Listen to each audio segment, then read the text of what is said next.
The excitement of the FIFA World Cup is now streaming live on Fox One, the official English streaming platform to catch every unforgettable moment. Fox One brings the action straight to your screen so you never miss a goal. Download Fox One and experience the FIFA World Cup live. We begin today with a third straight semi-final summer matchup between France and Spain. Early cross, back post, too far for Oyarzabal. Digne never saw Yamal coming, he fouled him, it's a penalty! Penalty for Spain! Yamal snuck in the backside of the veteran Luca Digne. And Oyarzabal scores! Spain go out in front! He's not waiting for Magnon. He already knows he's picking out that corner. Head down, stays over the ball. That's a terrific penalty. Porro, Olmo, the return, Pedro Porro! Porro just glides in. The claw, everybody looking at Danny Olmo. Everybody forgets about Porro. Spain, for the second time in their history, will play in the FIFA World Cup final.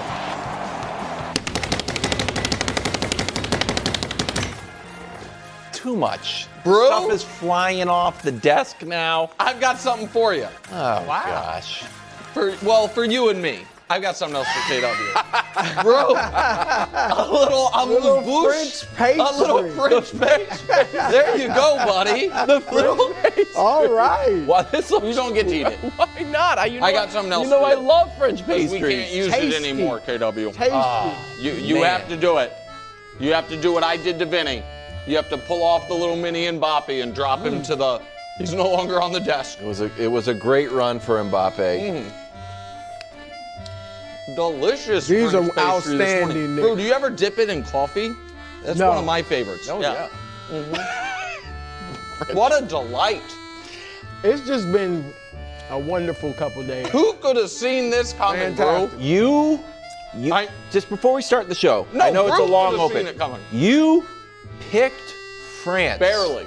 Said 52-48. Brew- Said I wouldn't even bet on it. Brew was laying out. Brew was right. Broussard is French. No. I'm from I Louisiana. expressed my fondness for France, Yeah. but I never wavered. Never wavered. From Spain. Yeah, and by the way, what did you predict? A close, hard-fought game between two You awesome didn't even. teams? You couldn't even fathom. It was Well, you first of all, I thought. did predict 2-0. Yeah. First hour. Bro. These First are things good. first. Too bad you can't have any. Wow. Today, France foiled. How surprised should we be that Brew was right yet again? Meanwhile, I've been hot on my soccer picks. Drake Maye, second in MVP voting, second place in the Super Bowl, barely top 10 in every list coming out. Is he being disrespected? And finally, we're counting down to England versus Argentina. Will Argentina be throwing Messi in the air? They punch their ticket to back-to-back World Cup finals. Indeed. Alongside Chris Broussard, who was talking about how Broussard was a French name, and it's That's like just a Smith fact. in Louisiana. That's just a fact. Can I tell you But something? why were you laying that out? Well, just as trivia? Yeah, pretty This much. maybe should have been a pre-show note. I'll do an actual show note. Brew and I, when we're covered in shame, literally come in the studio in a hospital bed. When you're covered in shame, you don't get to try to spread it out to us. You gotta right. just say Where's your cast? exactly. You guys Where's were your eliminated. neck brace? You were eliminated. I was a game away from the World Cup final. You were in a neck brace like. I'm in the championship. Yeah, like week 6, the Ravens had a hospital bed. I don't even know if we were at It's either first or last, buddy. at Thanksgiving. Right, dude. There's one winner. That's it. Everybody else Right, loses. I'm gonna eat this thing. This We is start delicious. in Dallas, where France's offensive attack was thwarted by Spain's possession and stout defense. They played that way the whole tournament, so I should have seen that. Mbappé had assisted or scored in every game. Not yesterday. Didn't even have a shot on goal. That doesn't work. Here he is, post-game on his play. How would you evaluate your night? Oh, of course. At the end of the day, you take all the glory when you win. When you don't win, you have to. Sorry to take. At the end, it's part of the game. It's part of my game. It's part of my life. And as a captain, I have to take all the responsibility. And I have no problem with that. We wanted to go to the final. We didn't go. So now we have to go and take what the people do to us. France did not look like the same team. In the first 6 games, they were averaging almost 3 goals, 0 yesterday. Big chances, around 4.5, 0 yesterday. Shots on target, 8 per game, only 3 yesterday. And touches in the opponent's box, 30, averaging 30 in the first 6 games. But yesterday, only 19. Brew, Spain hasn't lost. They were your pre-tournament pick. I was surprised France fell flat. Were you? Are you really asking me this question? Bro, I still take a small win. I take a small win. You gotta stop letting him do that to you. You saw them warming up, bro. Wow. Well, I know you're not walking through that. In shame. Au revoir. Sorry, Brew. Now the floor is yours for real. Had to do it. I'm gun shy now. No, Kind of like France was yesterday.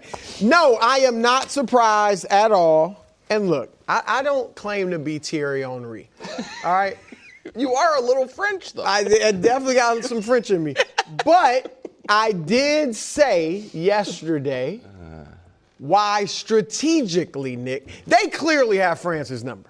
Clearly. Yep. Right now they've beaten them 3 straight times. We know how hard that is to do. And I said yesterday, because France's midfield would be its weakest link, and that is one of the strengths, maybe the main strength of Spain. Spain might have the best midfielder in the world. Yes, best midfield in the world, followed by a great defense in the back of that. I just thought that strategically they had France's number, and they dominated that game yesterday. Possession was basically even, but it certainly didn't feel like that. it. No, That's it didn't look or feel that way. It seemed like Spain just dominated possessions, clearly dictated and controlled the tempo, and never let France get in any sort of rhythm, nothing even close to a rhythm. And look, they outcoached. Deschamps got outcoached, period. Because I always say, when you have the more talented players, which I believe France does, and you lose, that means the other team outcoached you. They don't have, as great as they are, and they are certainly Spain, a phenomenal team. But Nico Williams didn't play much. Yamal, people are saying he's not 100%. He's clearly not what at his best. Sure. He's still playing well, but not at his best. And I thought I thought it was a clinic, Nick. They looked more tactical. Their game plan was better. And I know Deschamps, that's not his strength has never been like a tactician. But I thought against a team like Spain, which executes tremendously, very smart and tactical, I just thought it showed. And they dominated the game. Yeah. Good call. Do you want to go or do you want me to go, Cato? You can go, and then I'll have apologies. Okay, well, you have an apology. I have an admission. Oh. I always say I owe the audience honesty. If it's biases, I owe whatever it is. And unintentionally, I ended up lying to the audience yesterday. Oh. Because, yes, Brew nailed it. He put down Brew nailed it. Because I said I felt so, uncertain about the game. And I had picked in the brackets France, but I was rooting for Spain. And then we get off the air at noon. It's a long time between noon and 3 o'clock. Yeah. Wow. What are you going to do? And I just keep looking at the fact that Spain, the only thing Bruce said that I disagree with is I don't think there is a big talent gap between the teams. I think there is a big talent gap in the attacking third of the field, Spain's attackers versus France. But I think the other 2/3, Spain might have the best team, more talent than any team in the world. I also felt more and more like, man, France reminds, and again, we're mixing metaphors a bit, but France reminded me in this tournament, has reminded me when you look at their last few years as teams that we have seen that are just so dominant not against bad teams, not against average teams, but against almost every team. Yeah. Until they face a team that is equal to their level of ability. And then it is not only is it not a coin flip the way it normally would be if teams are equal, but because it usually comes so easy, because games are usually played on their terms, that it works against them. So I did end up betting on Spain yesterday before the game. Rascal. Okay, I'm happy. And it felt to me, KW, like the moment got to France early. You saw that in the fouls, which ended up that Rabiot yellow card was massive. I don't know if it was it kind of seemed like Doué deserved a yellow more than Rabiot, but regardless, Rabiot's yellow plus Saliba's injury. Now all of a sudden in the second half they have two different guys on the back line. I think that led to what ended up being the icing goal. Yep. And now what we have is a France team that hardly ever loses, except when it has played over the last few years, Spain and Argentina. And this game, if we put up, listen, the World Cup semis yesterday, the Nations League where Spain was up 4-0 in that game. The Euro semis where Spain controlled it. The World Cup final, if you remember that game in 2022, it looked a lot like the first 80 minutes of Spain-France yesterday, where Argentina was up 2-0, and then France had this crazy flurry at the end, where France was unable to get the game played on their terms, KW, and they didn't have a really good counterpunch, and Spain loved how the game was being played. So that's where I stand. About twice a week, I go out to my mailbox. I have a white picket fence. I go out there, I open my mailbox, and I usually take out a stack of letters about this big. And some of them are letters from Ryan and Brian. They send them to your home now. Yeah, I tell them not to, but they do it. Yeah. And then, and then about this many are residual checks I get for use of a term that I invented years ago. Defense wins championships. You've abandoned that. And when people say it on air, you have to pay me. It's like being in an old movie. Yeah. I get paid. Twice a week, I'm making hundreds, if not, I don't want to talk about it, but it gets used a lot. Yeah. Let's just say I'm doing okay. In the Super Bowl, I said, woof, the Patriots, we scored 28 points. We're the second best offense right behind the Rams. The Rams just lit up the Seahawks. The Seahawks can't stop the Patriots, even though the Seahawks are the best. Obviously, they stopped them. NBA Finals. Well, how are they going to stop Wemby and Castle and Harper? Well, guess who had the best defense in the playoffs? The Knicks. So who has the best defense in the World Cup? Spain. Why didn't it's my thing. It's my thing. Yeah, not anymore. I don't know. We didn't get a shot till the 81st minute. Here's how Spain has played. They've allowed one goal. They didn't make errors leading to a shot three. I didn't see any yesterday. Maybe once when the goalie was running around crazy, but Doué still couldn't score. No penalties. Aerial duels won 62%. Yeah, I apologized really to my own lawyers, copyright lawyers, for abandoning something that's made me quite rich. Brew, I'm glad, before we move on to the Spain side of things, I am glad that KW alluded to what is. Listen, I get mocked on the internet or wear these bucket hats, the team loses. I have said to you before the curse of Broussard when it comes to some NBA stuff. When we really peel back the tape, KW, ever since he brought that reindeer on set, and that deer's antler fell off. But that year was about the Milwaukee Bucks being inevitable. Yep. They lost in round one. I remember I abandoned them. The next year, Brew, was no one's beating the Nuggets in a 7-game series. Can I stop you down here? Is that what we're going to do now? Because I wasn't prepared for this, but we do have a full year. I have a full year on my contract. If we're gonna, I'm gonna do this to you all. No. It was the fact that you have always been a defense zealot, and in now going through all my wrong picks. No, but in our two biggest in the Super Bowl and then what we call the First Things First Cup, you were staring all week at Seattle's defense and convinced yourself it wasn't real. And yesterday at Spain's defense and convince yourself it wasn't real. I just think you need to go back to your roots on defensive trutherism, if you will. I'm going to go back there. That being said, it is called the doorstep of destiny. Okay. We get very close. Thank you, as always. Do you mind playing us off before we talk about the Spanish side of things?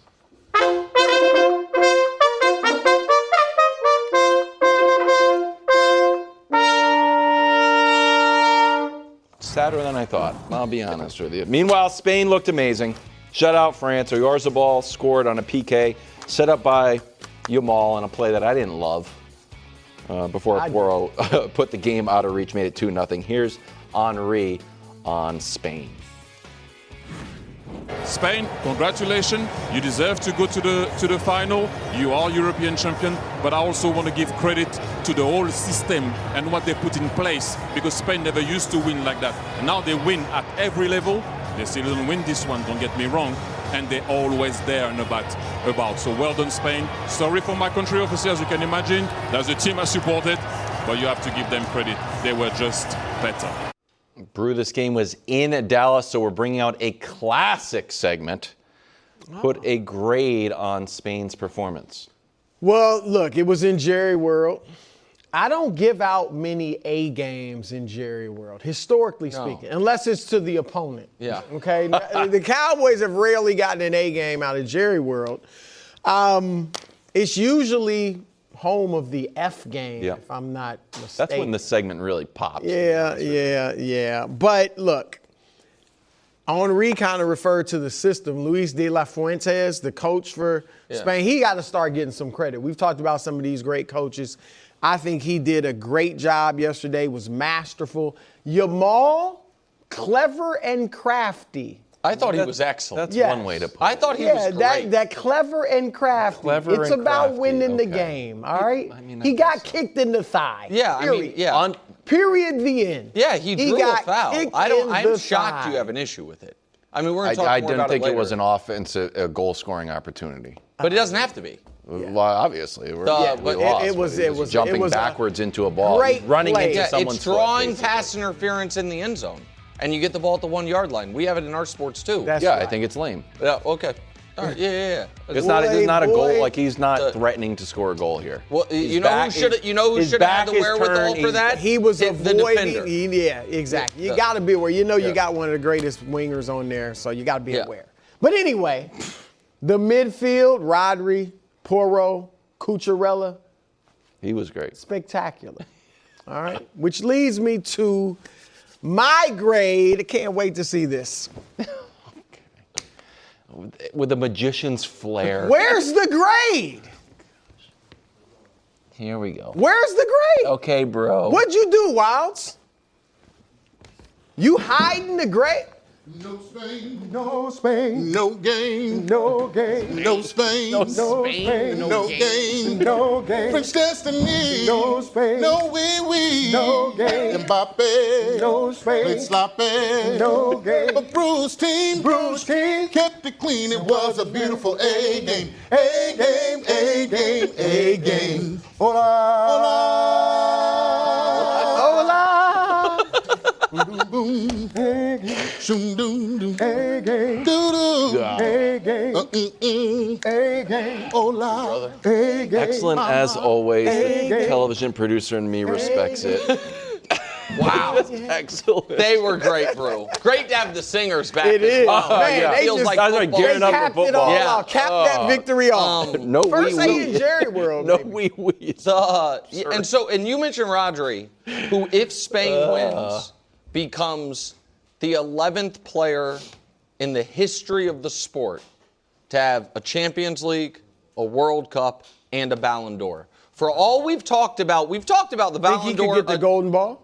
Our Josh, who picked Spain as well as you before the tournament, I was talking with him about that, thinks that he deserves it at this moment. You know what I mean? I think and that's a separate category because they haven't always given out that award. But we've talked a ton about the Ballon d'Or on this show and about, who's won it, how's Dembele's won it. We kind of left out the fact that Rodri, the best player on Spain, Yamal was the most hyped player on Spain, probably the highest, ceiling of anybody on Spain, but Rodri has been their guy. Right. And here's the thing about Spain is another thing KWU historically like. They don't lose.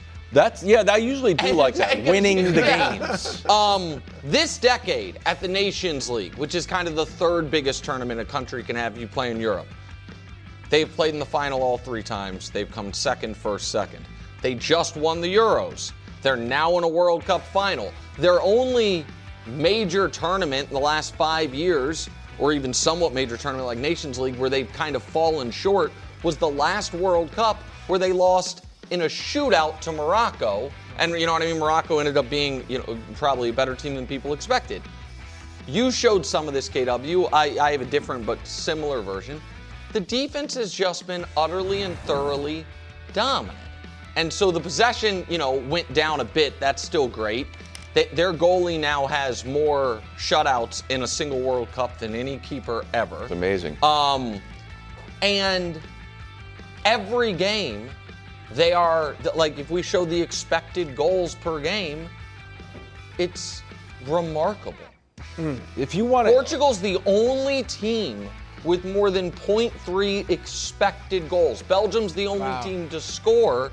So it has been super consistent. So that is just for a stat on that. I saw something from my buddy Opta Joe. It's the lowest expected goals in 60 years. Okay, yeah. Wow. 0.31, I think it evens out. And so can I give one bonus grade even though you're the professor? Bonus grade. I would like to give an A as well to Cape Verde. Oh, shout out to Cape Verde. Cape Verde, there's 3 teams left in this tournament. They've played 2 of them.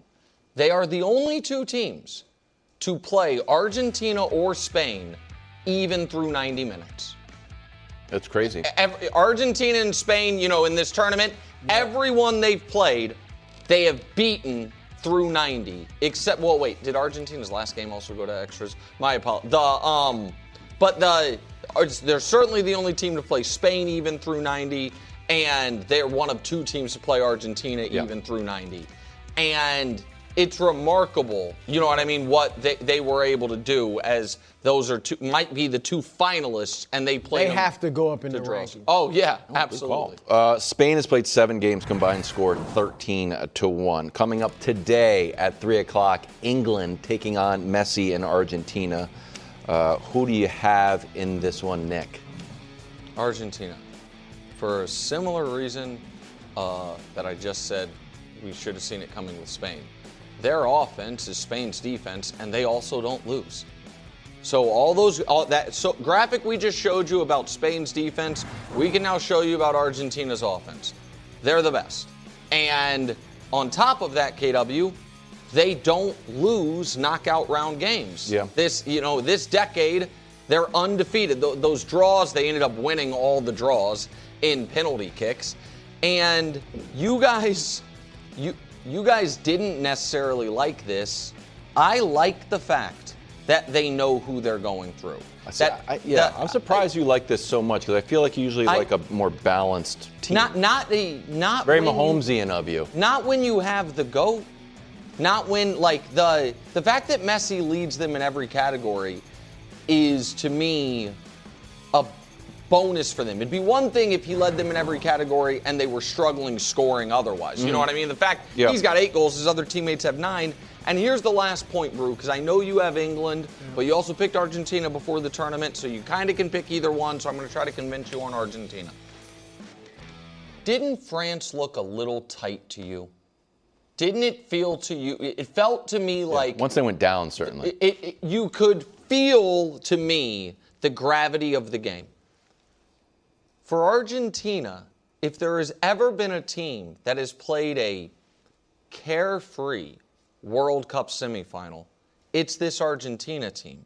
And if there is ever a team that has increased pressure in a World Cup semifinal, it's an England team where they haven't won as a country a major tournament since 1966. These guys most of them have been on the England teams that have made the Euro finals and back-to-back Euros, lost them both. That had a heartbreaking losses when they played in the World Cup recently. And lastly, what is the game script England's going to feel awesome about?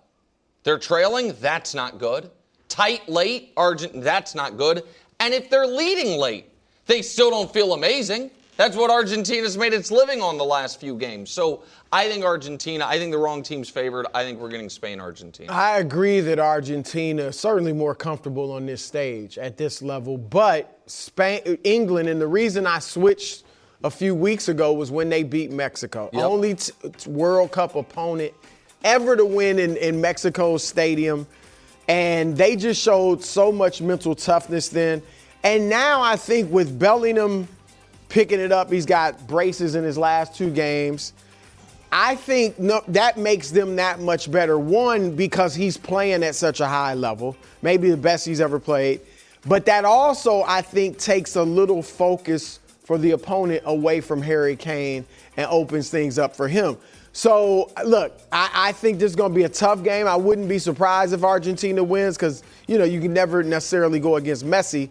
But I think this is England's time. I think also now, Argentina winning doesn't mean they're going to repeat as champions. No. But I do think that's just incredibly – it really hasn't been done in modern soccer. Last team to repeat was 1962, if you want to consider that modern soccer. That was Brazil. So I just think it's very difficult. And I think, Nick, England has played tougher competition. Croatia, Ghana, DR Congo, Morocco. They've played some tough teams. And I think – looked better in the tournament than Argentina has against lesser competition. As I talked about earlier in the segment, I have to ride with defense wins championship. Has England's defense been great? Both of them have allowed 6 goals. No, but better than, I think, 5 for England in the knockouts, 6 for Argentina. I also up that for 1 because I give Egypt 3 goals. 1 against Switzerland, 2 against Egypt, actually 3. And 2 against Cape Verde. If you're going to do never mind. I mean, then we got to give DR Congo an extra goal too that they got robbed from them, like in the England game. But regardless, I don't think either of these teams has lockdown defense. No, this could be a shootout. The writing for if we do get Spain-Argentina, that obviously is the best offense in the tournament against the best defense, and we just saw how that went. It's not going to go over right. Is Drake Maye being disrespected? And we're counting down to Argentina, England. It is today at 3 on Fox from Atlanta. Oh, Harry Kane quality, 4 hours and 28 minutes. So England takes on Argentina in Atlanta. Harry Kane has 6 goals in this World Cup. Nick, do you think he gets one against Messi's squad? Yes. Correct. I'm not predicting a shutout. Well, he doesn't have to be the one. No, but I think he's the most, as great as Bellingham's been of late, he's the striker, he's the most likely to score. I think this feels like a 3-2 Argentina. Great game. 4 hours from Atlanta. Top 10 QBs.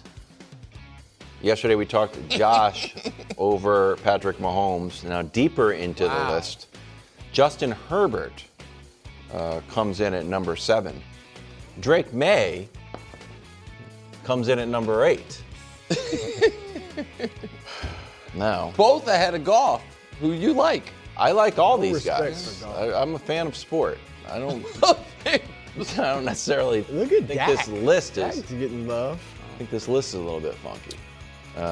And this isn't the players list again. I know it's on the screen, but these are coaches, executives, decision makers. These are literally the people who get paid to evaluate football. Yep. Who wants to? Brew, do you want to go here? Do you have an issue with I'll Herbert go ahead first. of Drake Maye? Well, initially, it's like, wait, what? Yeah, that's what wait, what? Drake Maye, second in MVP, got to the Super Bowl. What's the argument for Herbert? Yeah, perfect. But as I began to think more about it, honestly, I said, well, Drake has had one great, he wasn't bad as a rookie, but one great year. That's right. And we've seen, whether it's CJ, remember how high everybody was on CJ Stroud, including me? Yep. And Jaden Daniels, now we'll see if he bounces back, but one great year. Go back a little, RG3. Like, I understand if the evaluators are like, let's see another year before we crown him.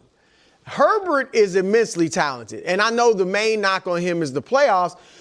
Drake did get to the Super Bowl, but had 7 fumbles in the playoffs, had 4 interceptions. Like, he wasn't exactly awesome in the postseason. Yeah, Justin Herbert.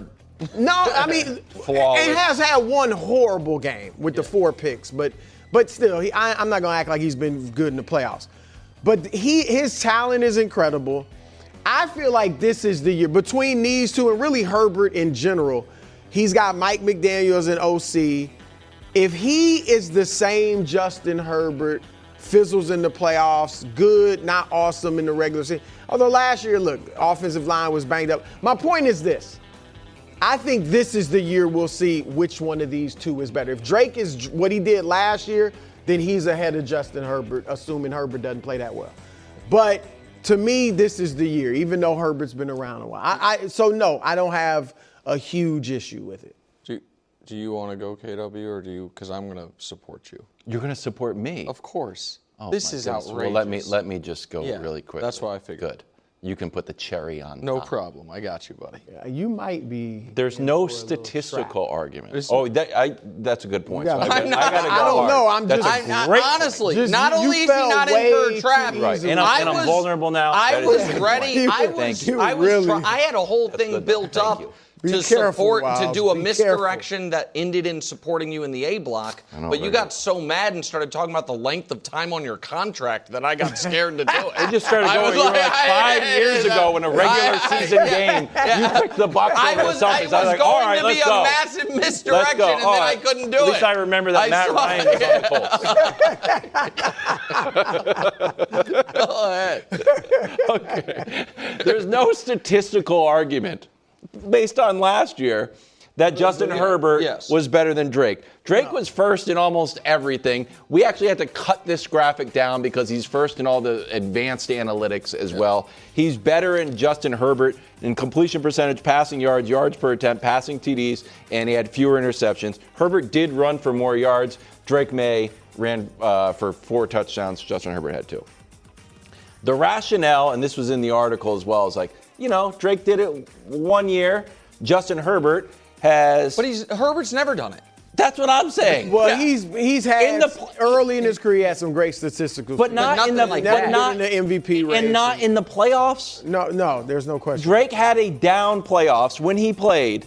The 9th best defense, Justin Herbert started, the 2nd best defense, the 3rd best defense, the Broncos, and the 1st best defense. He didn't play great against those the best defensive teams. He still played better than Justin Herbert. Doesn't have the opportunity. Justin Herbert played 1 game, played poorly against the 4th best defense in the Patriots. Played awful. You're generally facing But Herbert was awful in that playoff game against the Patriots. He might have been worse in that game than his 4 interception Thank you. That being said, just to be fair, and I don't want to be a Drake Maye, fan guy, I do believe in Mike McDaniel. I've been the Mike McDaniel guy who turned me a little bit into like the Tua guy.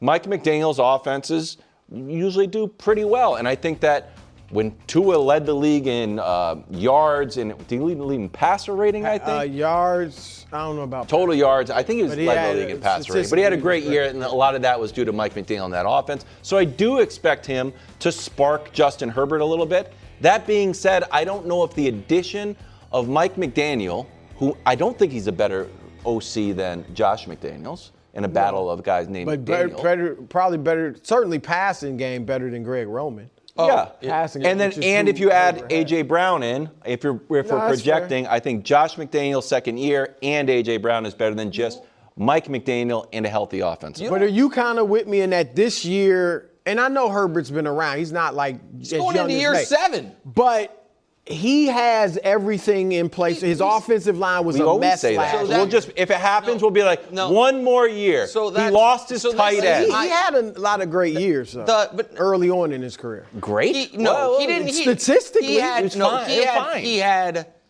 he had was throwing for 5K, statistically bunch of prolific touchdowns, years yes. his first couple years in the league. He has never reached those heights again. He has every year. It is outrageous to have him ahead of May. And it is revisionist history we do every year about his circumstances. Because the Chargers, I know this as maybe more acutely than others as a Chiefs fan, are always a trendy pick to win the division. They are always in the offseason. Look at all this talent. Early in his career, it was the defense. It was Joey Bosa and Derwin James and Keenan Allen and Mike Williams. It was all this talent. And then when Herbert doesn't play his best in the biggest moments, the coach gets blamed. Then Jim Harbaugh comes in. Yep. Harbaugh wins immediately everywhere he goes. That'll fix things. Then when Herbert plays his worst in the playoffs, can't blame him, so we're going to blame the offensive coordinator, Greg Roman, who, again, when he got hired with Jim Harbaugh, people liked it because of what it would do for the Chargers' running game. And there are two, I think, totally fair either knocks or question marks on Drake Maye. One is the one you mentioned. Do it more than once. Sure. And that applies to every player. Do it more than once. Yes. Totally fair. The other one that I think is more fair probably than KW does is how much of that statistical dominance that KW showed was a benefit of the softest schedule any team's played this century, and was there a little bit of a Emperor's no clothes moment in the postseason? Again, varying levels of that. I think that's a fair question to ask. You might think it's not. So be it. But you cannot use that argument to knock him down to Justin Herbert when Herbert is literally one of the worst playoff quarterbacks ever. We'll see if that changes. But these are his numbers.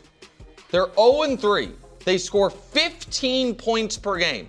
He has two touchdowns, a 65 rating, and 5 turnovers. Where that ranks as far as career playoff passer rating is with this group of guys.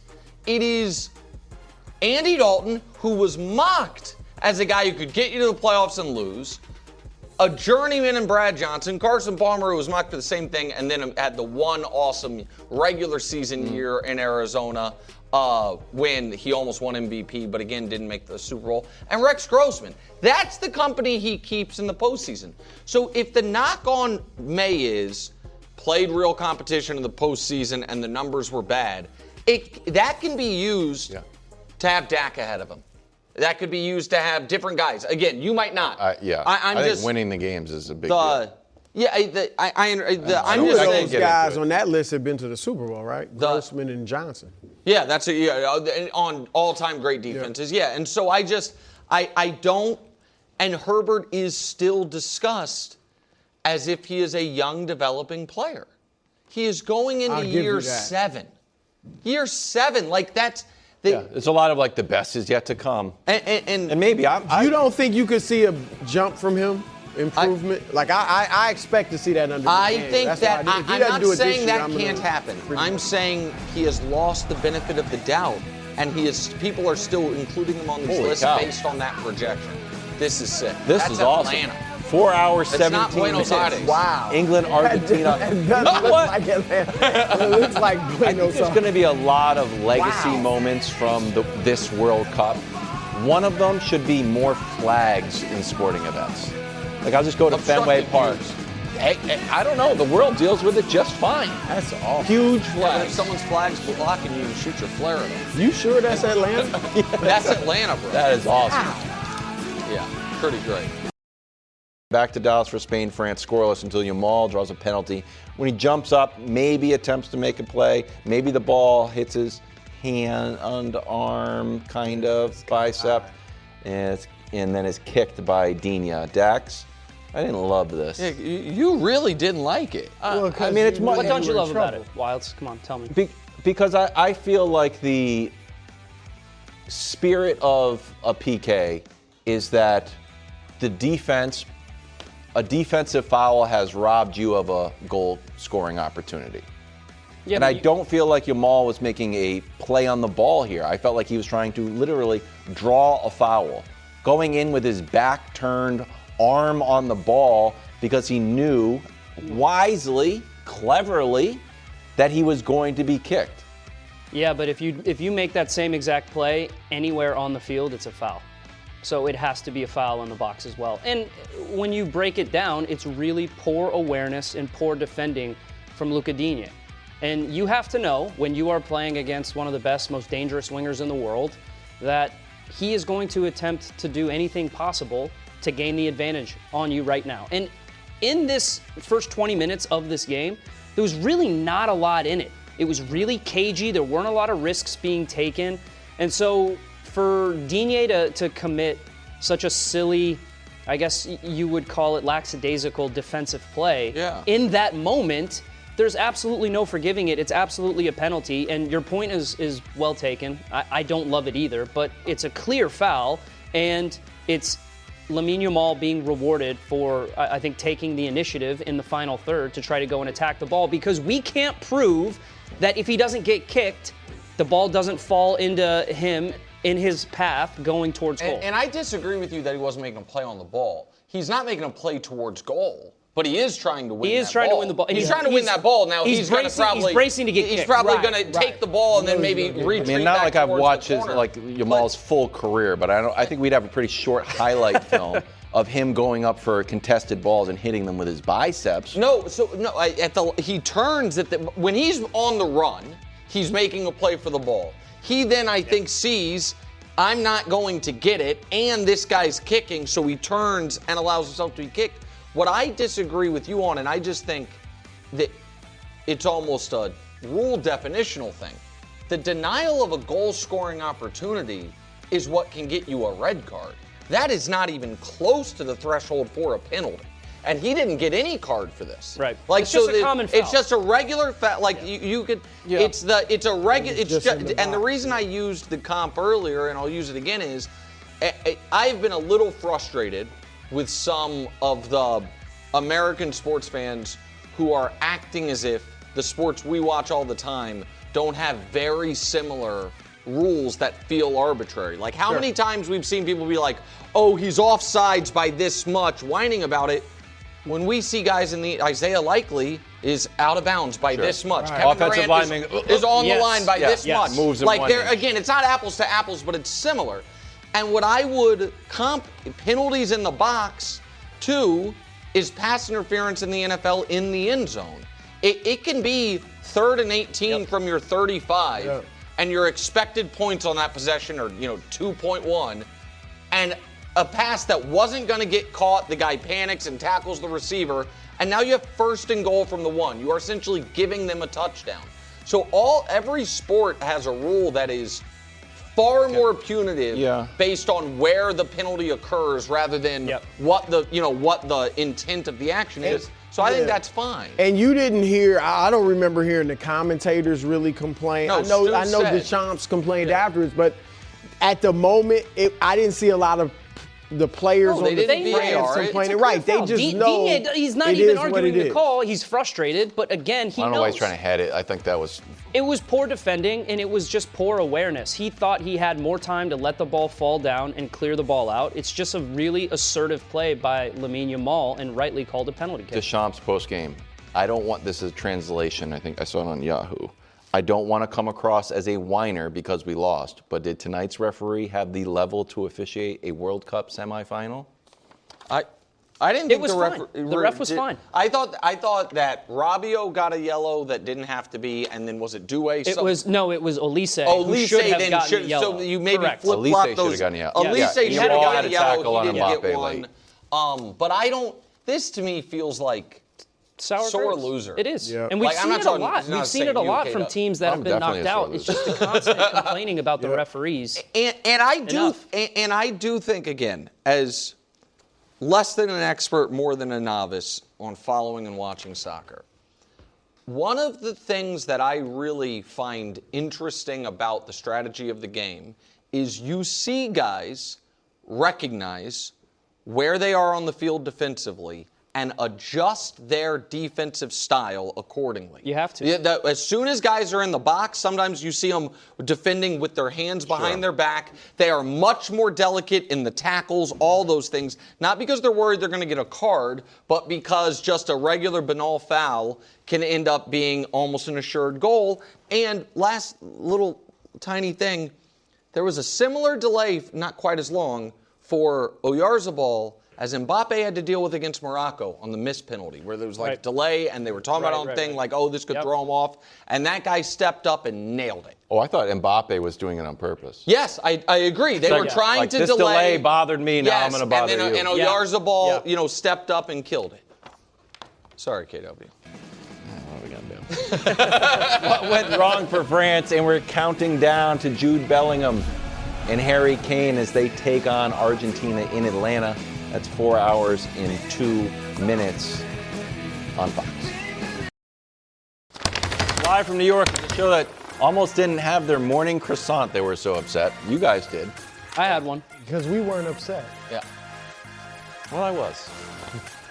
I was rooting for Team France. Was it a chocolate croissant, regular or almond? It was chocolate croissant. Oh, see, I don't like any of that stuff. What do you mean? Brew and I just had the regular, old-fashioned, meat and potato style butter croissant. Nothing, no filling, It was no tasty, topping, Rob. just a regular chocolate croissant? You loved it. Almond croissant? Yeah, not into it. I eat a chocolate croissant when I'm sad. When you're France sad? made me sad. Wow. That was a I poor thought you were just performance. talking about emotionally. No. parts of I your feel life. great being on here with Just you guys. outside Just eating it. France, just You know what I am But a little Spain sad about, made him play. they did. The only Legos left. We started with Messi? so many. I know. Now it's just Messi. We're winding down. And some generic ones. It's Messi in the World Cup. Yeah. Second hour, first things first. Today, are we expecting a huge year from Jalen Hurts? This ranking seems a touch low. They are sleeping. I've got to say. I mean, you can only... I'll save my takes. I like winning football games. You know what? That used to mean something in this country. Winning the games. Meanwhile, Argentina, England. Will Messi put on a show? His goal streak was broken last game. Will he start a new one? But right now, we're saying au revoir to France. Most dynamic team was solved by Spain's defense. Another shutout for Spain.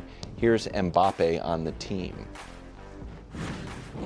I think it was difficult for us because tactically we had a plan to go for them under pressure, to go 1-against-1, to don't let them lead the tempo of the game, to don't let them play in the way they want to play, because of course it's a team who love to have the control of the game, the control of the ball, and that's what we let them do.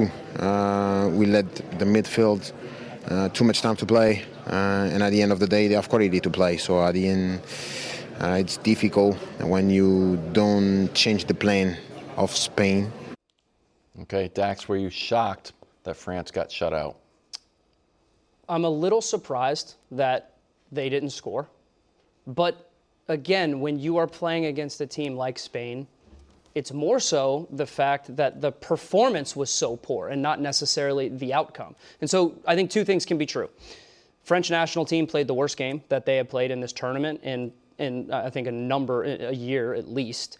But why? What were the reasons for that? Well, it's because the other thing that's true is that Spain played a pretty close to perfect game. And I said a couple weeks back, whenever you asked me, well, how do you beat this French team? Well, you have to play close to a perfect game. That is exactly what Spain did. If you're going to criticize France or give credit to Spain, the ABC thing you have to do is give credit to Spain. Yeah. They were phenomenal in every single facet of the game. And one particular facet of the game that coaches, we don't necessarily associate with Spain. We talk about, okay, they defend really well. Very organized, very compact. But if we can throw up that one graphic about when you have to earn the right to play the game, this is what we don't normally associate Spain with. Winning tackles, winning duels, clearing the ball out of your box, being effective at pressing and counter-pressing.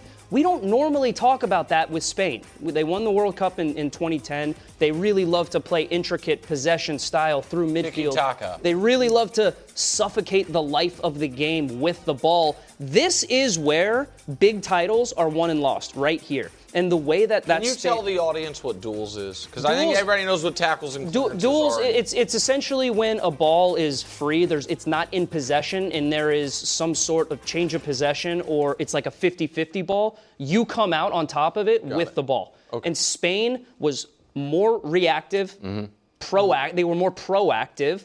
The French were more reactive. And that's why when you watch this game, I look at a number of different things, but it's little things, right? It's Marc Cucurella in the 86th minute of the game when France absolutely has to have it. They have to score. And they put together one of their best plays of the game. Mbappé is about to score here. It's Cucurella coming up in the last minute defending. Look at how they celebrate defending. It's like an old school Italian man, if they defender. score there, the final 7 minutes is terrifying. Nervy. Exactly right. And so these are the things that you look at when you look at the Spanish national team, and it's really difficult to quantify how much they love defending, how much they love possession. And it's not just possession with no purpose. There's another clip here that's not a goal. It's not them creating a great chance. This is in the 94th minute where the French national team, they have to score. And Spain, typically teams will sit back on top of their box. They'll soak up pressure. This is Spain playing through pressure. France can't even get close to them. Comfortable on the ball, and this is the point. This is cultural with Spain. They learn how to be comfortable on the ball since they were 5-6 years old, so they can play out of pressure when the moments are the most difficult. And if you are the French national team, they were sloppy. They lacked cohesion in the final third, and a big reason for that is because when you get the ball back and you're France, and you're so used to having it for most of this tournament, you feel like you have to make something happen right away. Spain constricted the life out of them with their pressing, counter-pressing, and possession. It was almost a perfect game. The only way it would have been a perfect game was if Lamine Yamal was onside for that third goal. Comprehensive victory from Spain. They deserve a ton of credit. Yeah, I think their game plan was just way better. And I think that's just the way they play, right? And then France plays. I know Deschamps is not really a tactician. I thought he was out-coached, and maybe that's just the styles of the teams.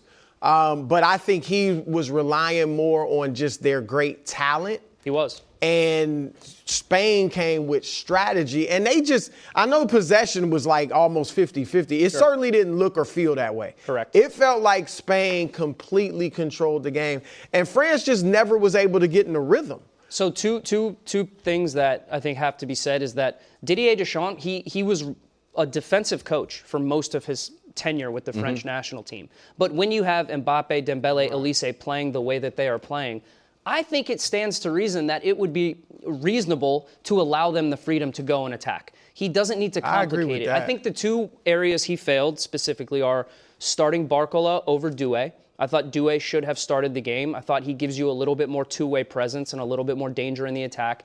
And then starting Tchouaméni, who hadn't played in the previous two knockout round games, and Kone had been very good. He gives you a little bit more, I think, composure on the ball in the middle of the field, a little bit more ability to play the ball forward. Tchouaméni is a really good box-to-box midfielder winning tackles, but at the same time, he didn't look sharp.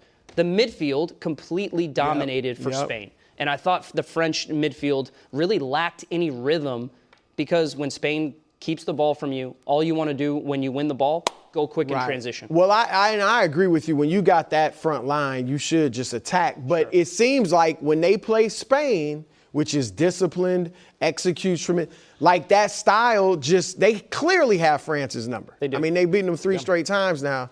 And so, I mean, I know he won't be the coach the next time. Yeah. But it'll be interesting to see how they try to counter it. Remember how I said I betrayed my mantra, defense wins championships? Yeah. I had another betrayal earlier in the week as I was talking to someone about this game. This is a true story. Talking to a guy who lives in Barcelona, and English was his second language, and we're chatting, and I was trying to do a little Spanish, and he was trying to do some English. And we're just talking about, like, what do you think? And we were talking about, like, possession, Spain, this and that. Wow. A dual lingo soccer conversation. See? I love that. So he's like, the way that we play, he was saying, the Spanish team, the way that we play is like and then he got kind of stuck on the word. And I realized that he was trying to get to what we would say in like our American sports, a comprehensive unit. Yes. But he didn't have it. He was like looking for it, and he was searching for the words. So then this is where the word that he lands with struck fear in my heart. He goes, "We play like a family." And I was like, "Oh my gosh, you guys are playing like a family." That's true. Yeah. So, and I was watching the game like, gosh darn it, I get he it was now. right. Yeah, it was a great word to use that we would never use. Like, yeah, the Patriots play like, but they played like we all know each other, we're all supporting each other, and we're all on the same page. And it also, to add to that, KW, it's what Thierry was talking about after the game, which I think is this maybe is more of a podcast discussion, but maybe more instructive as we have throughout this World Cup, particularly after the Belgium game, talked about what can the U.S. do? How do we find our Holland? Do we make soccer free? Do we, different to where we got 300 million people, play more up to our maybe overall country's ability?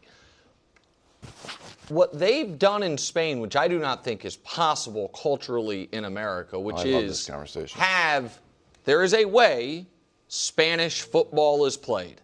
And then Thierry talked about it, and they start learning this style at 9 is what you know what I mean? From the no exceptions.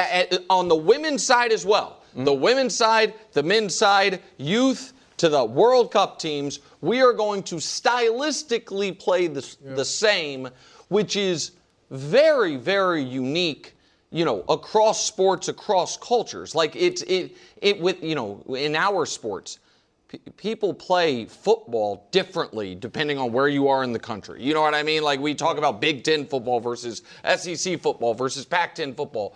I think baseball is played, all these things. To have for your national sport a way that we are going to teach the games, and therefore when the best players start to elevate, even if one is from the Catalan region, one's from Madrid, one's from Bilbao, and they've never met each other, they all know how the other person's going to play, is really fascinating. But I think that's probably similar to some of the smaller European nations in basketball. I totally agree. Like this is how we're going to play. The foundation is always elite technical proficiency in every position. Fullbacks, center backs, center midfielders, excellent with the ball, masters of the ball. That's why they can all interchange. It's okay. No, go ahead. Well, I want to do a full podcast. Yeah, well, this is I think it's just fascinating. Like, because I'm going to start talking about America, but like that's the Spanish style of football. Now there were some arguments that like analytics are coming in, and there's a flattening of style in world soccer. Yeah. That's kind of happening with basketball. Everything's just becoming 3-and-D. But just quickly, could that happen in America? Because that's been the $1 million question.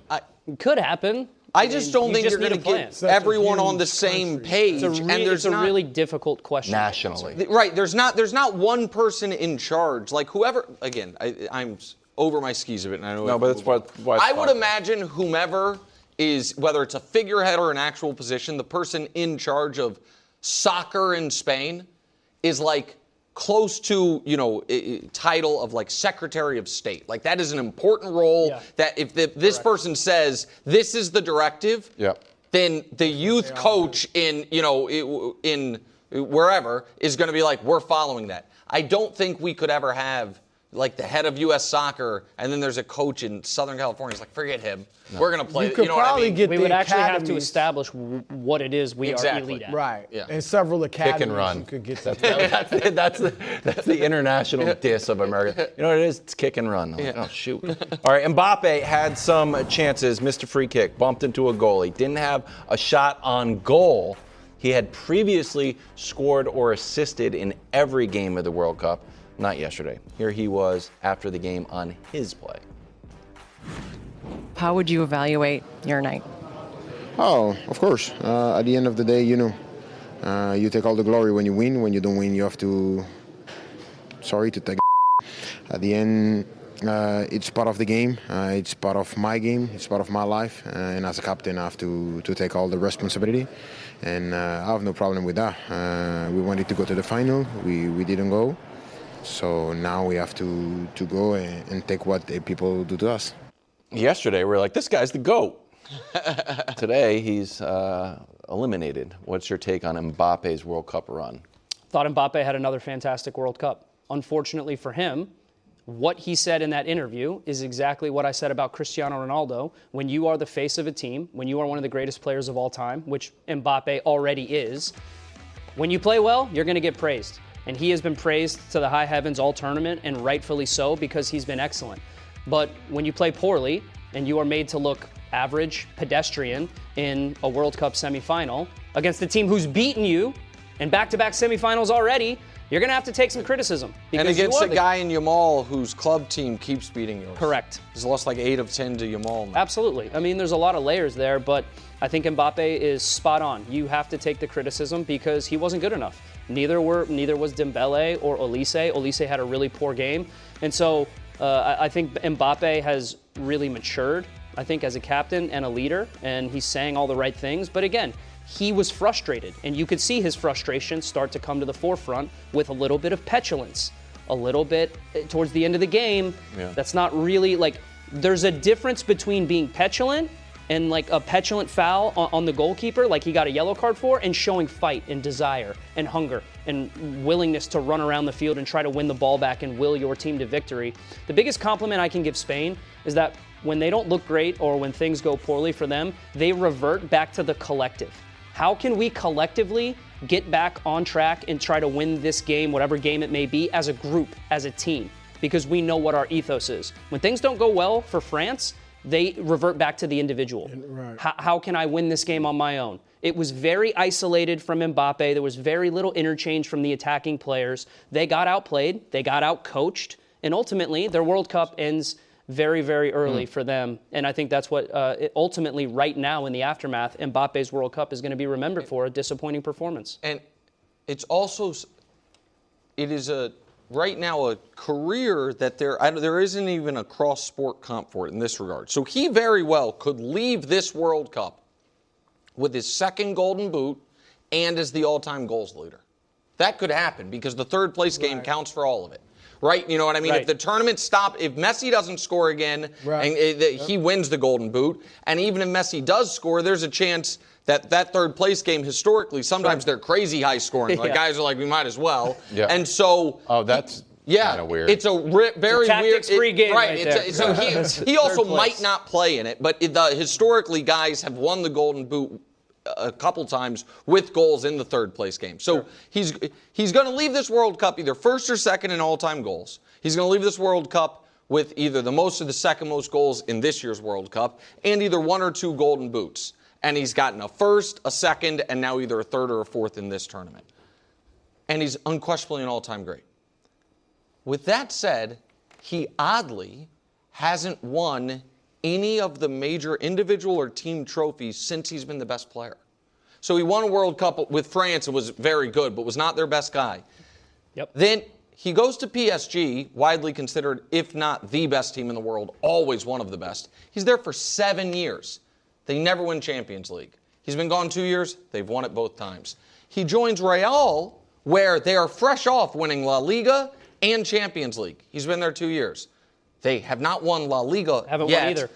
They haven't won Champions League. He's, at the World Cup, since he's been the guy, he has this unbelievable tournament. They get to the final, they lose. Right. He has another unbelievable tournament. Yep. They're favorites in the semifinal. They lose. And unlike in the final last time around, he actually wasn't that good. So he has the World Cup championship, and he was a big contributor, even though he wasn't the best guy. He's widely considered one of the best players in the world. But his teammates on his club and his country have won the Ballon d'Or. He hasn't. It's just like such a unique, an odd... It's a weird dichotomy. It's a very weird thing for one of the greatest players of any generation to have not, since he's turned 20, actually won anything individually or team-wise substantial, despite playing unbelievably. Let me ask you that, because in basketball, I could sit there and say, oh, he doesn't pass. He shoots all the... You know what I mean? His assister, because he can't get a shot. Sure. In soccer, what does it look? He doesn't look. I don't see selfish play. You know what I mean? I just see a great player. Yeah. Is there something to why his teams with him as the best player haven't won?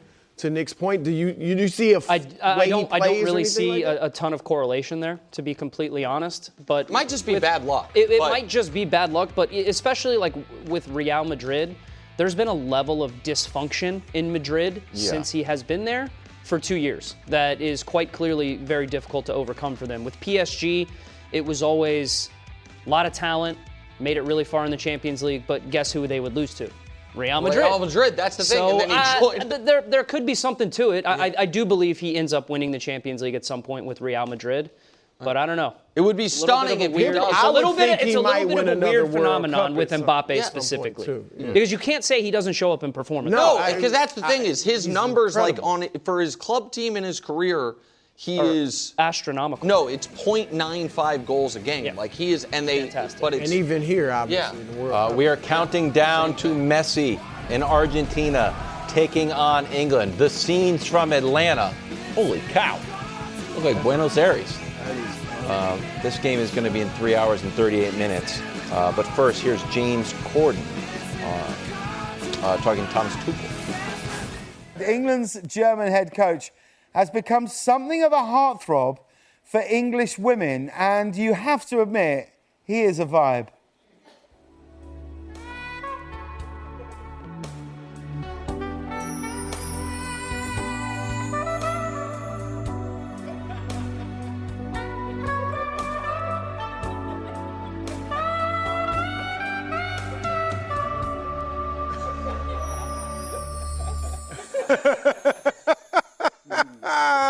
Okay, we should talk about that. I think it might help with some dialogue in it.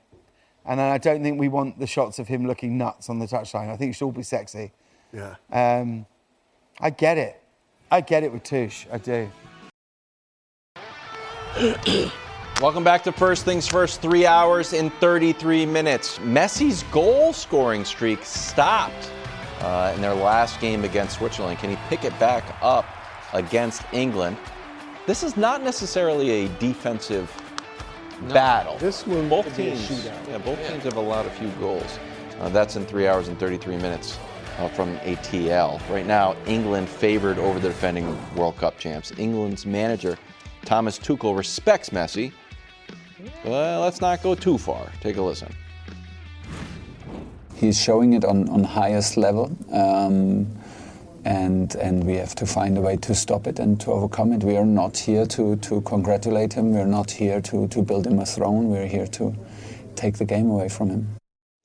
Nick, you've been a fan of Argentina's all Messi all the time strategy. I like it. Do you expect Messi to carry Argentina to a win? Yeah, of course. So you guys look at this England team and these stats we're about to show you, and you see balance. Yeah, I like that. You see a lot of contributions. Show it, Hubs. A lot of contributions from a lot of different guys. You know what I see? Got no idea who's going to show up today. I do. Meanwhile, I see those two guys in the golden boot race. Yeah, that's fine. Right. Meanwhile, I see Argentina, and you know what I see? Consistency. Over-reliance. I love this. One man show. Brilliance and greatness. And I also, don't show the tweet yet, Hubs. I felt, and we haven't talked, that in yesterday's game, you could see, certainly for the first time all tournament with France, at no point in the Paraguay game, at no point in the Morocco game when it was tied at halftime against a world-class opponent, did they seem uneasy. Sure. I thought they seemed a little uneasy in that game, and some of that was Spain being great, and some of that I think was World Cup semifinal. Like, we are this close to the ultimate goal. Argentina is going to have none of that. Almost everyone on Argentina already won this tournament. Yep. The England, on the other hand, none of their guys has ever won, obviously, this tournament or a major European tournament. Sure. Now, they have come very close and had heartbreaking defeats multiple times. And then there is, I think, a somewhat funny tweet, but also a little truth to it. I want to get Dax's reaction to it. Need Argentina to win. England will respect and fear Spain, defend resolutely, lose 1-0, and hold their heads high. Argentina players fear only two things, letting Messi down and God. They'll rip Cucurella's hair out. They do not care.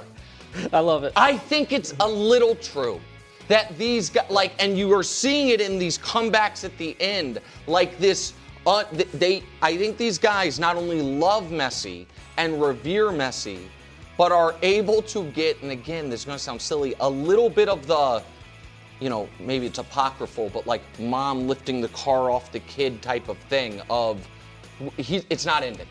His career is not ending today. Sure. And I think the other team feels the negative effects of like that snowball rolling downhill. So for all those reasons, and I just think Argentina's a touch better, but I think also all the soft factors favor them. I like Argentina and Messi here in this spot. I like England to win this game. I don't feel great about it. I definitely don't feel as great as Nick does about Argentina. I'm a big Western Hemisphere guy. Everybody knows that. Yeah.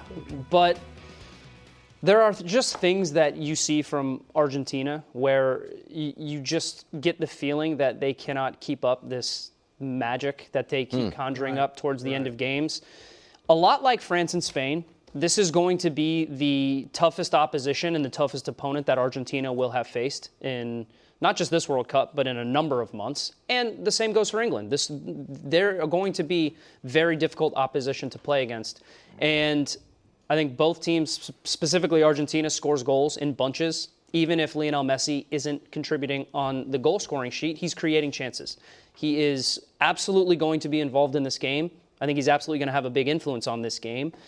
But there's just something about the way that England is playing and some things about the adversity that they have gone through. I think specifically, Brew, what you said down at Azteca. Yep. And to be able to come through that and almost like banish some of these demons that they have had in big games in the World Cup in the past, I don't think that they are going to fear Argentina. I don't think Argentina is going to fear England. I think it's going to come down to these really high leverage moments inside the box where if you are good enough to be able to track Messi, and if you are good enough to be able to make sure that you keep him quiet, who else can step up for Argentina? We've seen Julian Alvarez step up in moments. We've seen Lautaro Martinez step up in moments.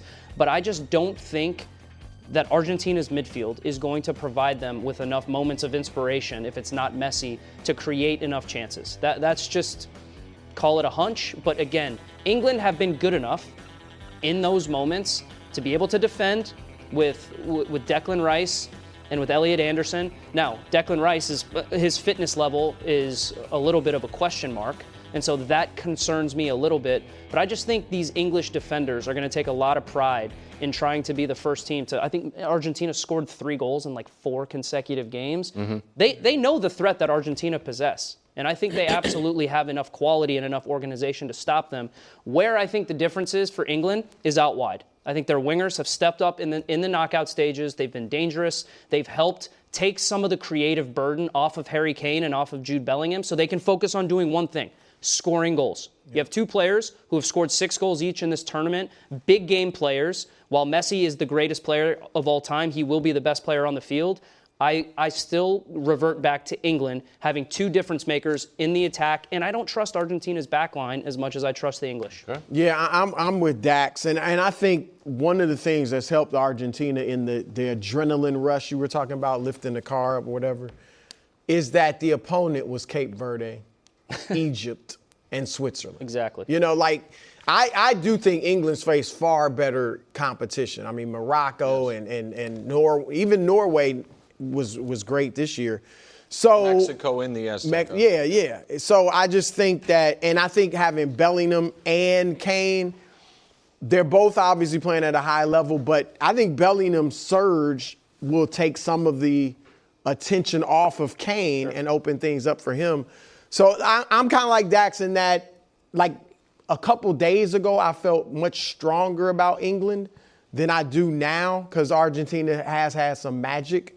But I still think England, the mental toughness they showed in Mexico, I think is going to translate. I don't think they'll look at like, oh, can we really beat Messi? I think they're looking at it as this is our time. Sure. They're vulnerable. He's older, even though he's still playing great. We're playing our best football. This is our time. Dax, can I get your reaction to this headline? This is a very effective strategy in high school soccer in southeastern Connecticut in the 90s. Can England contain Messi? Tuchel hints at a retro man mark tactic ahead of epic World Cup semi. He says, I was thinking about this if we do a proper old school man mark on Messi. I think we found some patterns in their game, of course, but if we close one pattern, he'll find a new one or create a new one. We haven't seen this on Messi, maybe in parts. I didn't see anything of just like straight man mark of Messi. When teams haven't done that, he leads Argentina in absolutely everything. Yeah. Could you see them deploying that? I could see them attempting to deploy it and it failing spectacularly. It's happened, I think, once or twice, maybe in the Copa America. I believe Colombia tried this tactic on them, and it worked. They got a 0-0 draw. Messi, he was good, but he didn't score, didn't get any assists.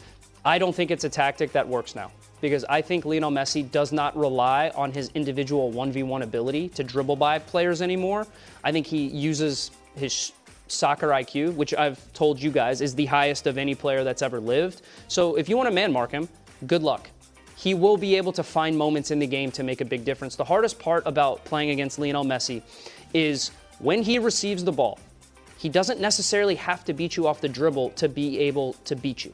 He'll play 1 and 2 touches. His teammates know when he gives them the ball, they're immediately looking to find him again. The first thing a defender does after a player that they're playing against passes the ball, you follow the ball, right? You don't follow the man. And so how many times have we seen Lionel Messi receive a ball, a player's right on him, he gets rid of it, he spins because the defending player, his eyes are following the ball, and Messi's gone. He's beaten them. But I'm saying, why don't you just counteract that? Because I'm on Messi and I'm not leaving. My hand is on his jersey. Because I think tactically, then minutes. you take away one of your other players from the rest of the game. Don't you I think they're not going to be as effective. That in his now 20-plus year professional career, he has been guarded every single way possible. He's seen it and before. none of them have worked. Yeah, but I haven't seen this technique in this World Cup, and I've seen the guy scoring. Cooking. Score a goal in 8 consecutive games. So I guess again, like nothing's going to work. I don't think it would be an effective tactic. I just think that if a team were going to do, it would have made more sense for a team that was way outstripped in talent by Argentina to try something that extreme than an England team that feels like we're just as good. Yeah. Okay. It's very similar to my guard Travis Kelce take. Hold on. We don't know. Watch it. Yes. It will drive me.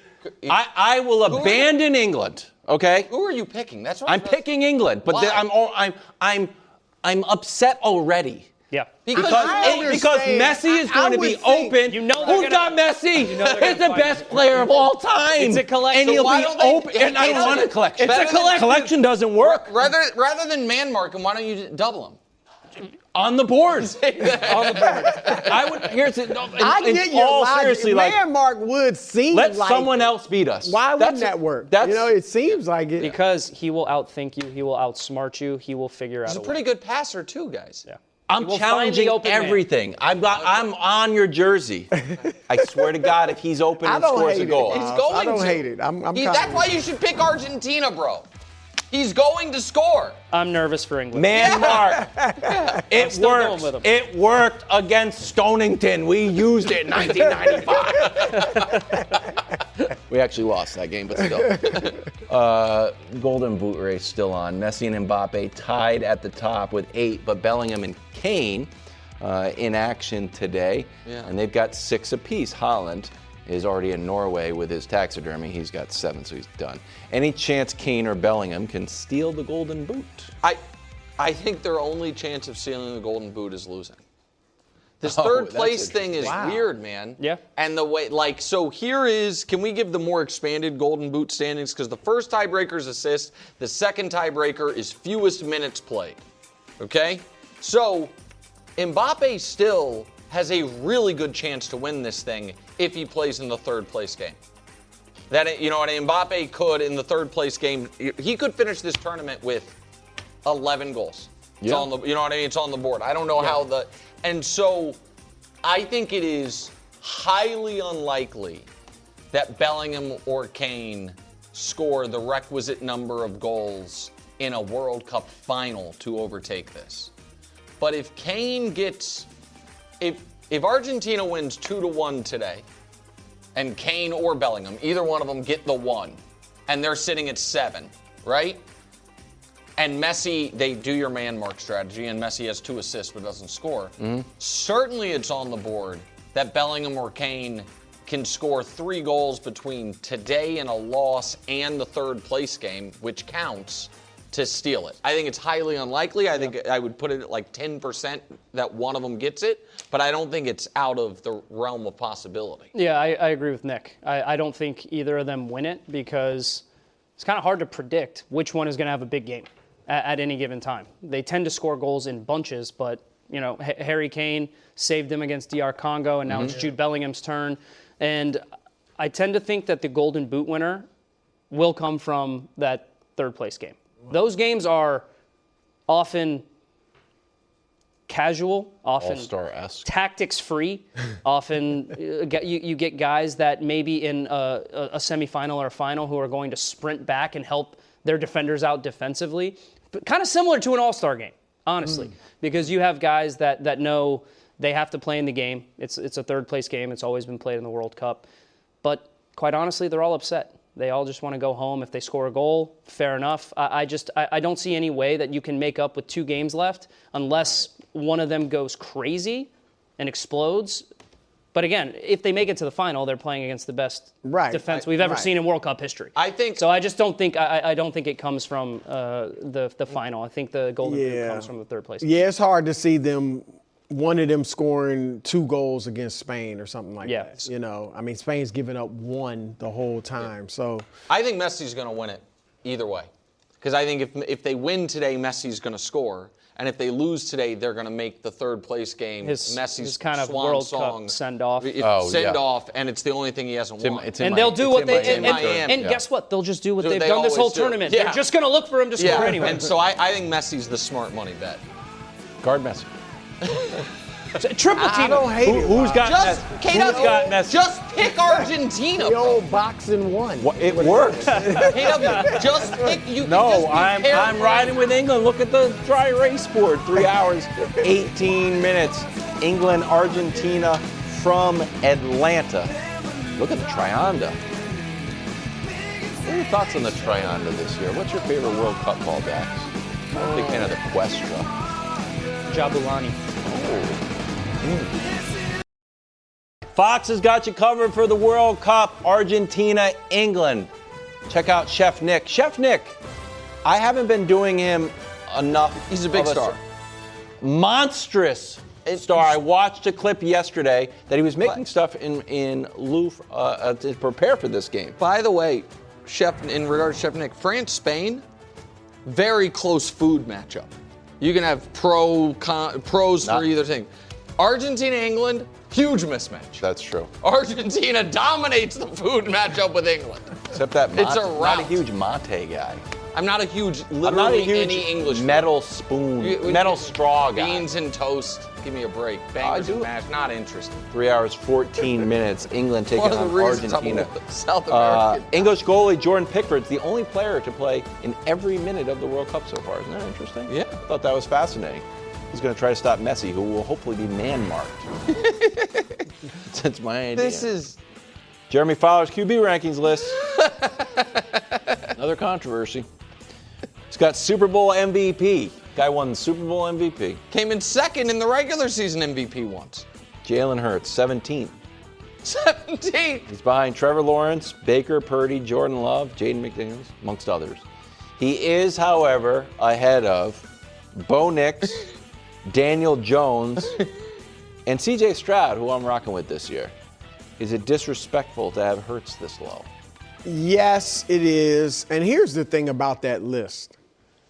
They did not weigh winning very heavily. No. I mean, they just looked at, I think, from the list, who they think can sling it.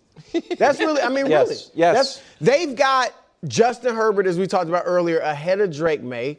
That's not looking at winning. They got, even having Josh Allen number 1, I get it. He's won in the regular season. Having him ahead of Mahomes, even Matthew Stafford at this point. Darnold was outside Joe Burrow the top 10, was 4th. I get it. He was at 1 Super Bowl. That was ages ago, it feels like. Like, I'm just saying they just looked at who they think has the best arm talent and it's throwing it. Bo Nix, that's really how I Bo feel Nix was 18. Bo Nix has won more, than basically anybody through 2 years being an AFC champion. So I just think that's really what this is about. Hurts, I've said it, but he's a winner, he's a leader, And he is in the team context. Like I don't think his individual numbers are really ever going to be lights out. And so I think I don't agree with it, but I think that's how he ends up being 17th on their poll. I agree with Brew. I feel like he's been to 2 Super Bowls. He's won 1 in 6 years. He's played 82 games. He's always available outside of missed the playoffs, a concussion. No, never. He's 57 and 25. To be fair, because we do judge guys not just winning. The offense had 194 yards per game last year. The passing offense. Passing offense. Yeah. That was 22nd in the league. Yeah. And in 2 games where he didn't complete a pass in a half of football. Yes. That's weird. No, of course. Does that make you the 17th ranked quarterback? No, but it is weird, and it got your offensive coordinator fired. No, so that is totally fair, and it's why I would have him in the Nick Wright rankings lower than a guy who's never missed the playoffs, been to 2 Super Bowls, won a Super Bowl MVP. And I do think we kind of gloss over the fact that 4 years ago, he was second in the regular season MVP awards. Yep. You know, now again, it was a distant second, but still, like, he had a good enough statistical regular season that some people voted for him to be league MVP that year. And so I don't have him as high as those accolades would demand. Mm-hmm. I think it's legitimate to debate whether or not he is, after last season, in the top 10. I think that is legitimate. Totally. You agree with me? Yeah, and you lost a weapon. Right, and so the 17. And he doesn't run it like he used to. Right, but 17 definitionally means he is a below-average quarterback. Come on, what are we doing? And that's crazy. I mean, and again, nobody's ever accused me of being the biggest Jalen Hurts guy, but that's crazy. And I do think and this is where, you know, by the way, tomorrow we're back at 3, which means tomorrow we'll be doing stuff with Danny again in the OT. I think the 2 most irrational rankings on this list were the 2 guys we discussed here, Herbert and Hurts. Because I do think there is a very real, both sides argument of who would you rather have? And a lot of it depends on what the goal is. You know what I mean? What you're trying to do. And I understand, you know, that Danny, we've argued it, and he's like, the Chargers would never trade Herbert for Hurts. And that's probably true. But the Chargers also, I think, would have won some of those playoff games had they had Hurts. You know what I mean? Like, they wouldn't be 0-3 this decade in the postseason with him, even if it would have looked differently. And so 17 is crazy. Having him in the same area code as Daniel Jones, C.J. Stroud, whose stock has plummeted, Bo Nix, who is, I think, you know, people are very polarized on how good Bo Nix is. He hasn't done nearly as much. Right, and so I think but he's won. No, but you almost like no, but you almost there. I think that they share the same disses. Yes, I agree. He just hasn't done arm talent. You got a great defense. Yeah, you know. The Hurts coaching does a lot. Stepped up huge in the 2 Super Bowls. No, but Bo Nix, Bo Nix, to his credit, outplayed Josh Allen in a game to get to the conference championship game. Yes. He's never lost a playoff game. I wouldn't put him with Hurts yet. No, that's I'm what not saying. either. But I agree with they're you, in the same. They're in the same group. To put him in the guys who get dissed for winning games. And so this is too low. 17's too low. Look at you coming around my side. I've never once said Jalen Hurts is below average. There's 32 teams. This is below average. Oh.